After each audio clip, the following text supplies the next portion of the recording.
there are tools developed from the academic research behind critical race theory that are useful in critically analyzing the evidence of education achievement gaps among students of diverse racial and cultural backgrounds.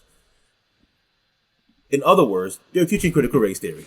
Right? I mean, come on. Yeah. That is critical race theory. That's critical race theory. I mean, they basically admit it by saying, well, yeah, we're borrowing from academic tools and research from critical race theory. They say this because they know what they're doing is wrong. They know what they're doing is controversial. Well, they might think it's not wrong, but they know it's controversial. They know that a lot of parents would be against it. So they want to obscure the truth there. But it's being taught. In the article that you mentioned, I list, especially in Ontario, our curriculum is absolutely critical race theory. Where from kindergarten, they are reading the anti-racist baby, right? Basically the kids version of his book How to Be an Anti-Racist, which I think the better title is How to Be Racist. But which you also have an article about. Yes, I do. Yeah, I did a review on that book. Yeah. Yeah. But yeah, so they are reading these books, which says that babies, white babies, or 5-year-olds, should learn to confess their racism.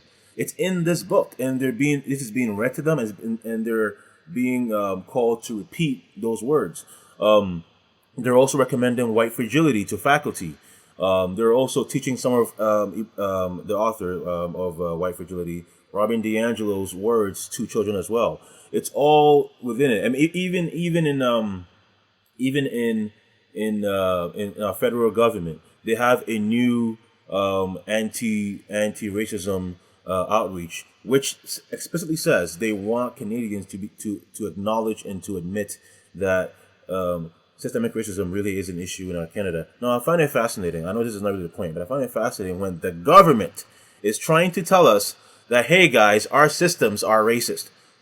If that's true, then why are you not changing what you claim? You're basically saying that you are racist, right? But anyway, it's absolutely in our schools, and it's everywhere. It's in our culture and in our schools, and they continue to reject the evidence that it is being taught because they want to continue doing so. They know that if they admit that they're teaching these things, it will encourage more parents, like it did in Virginia, to stand up against it.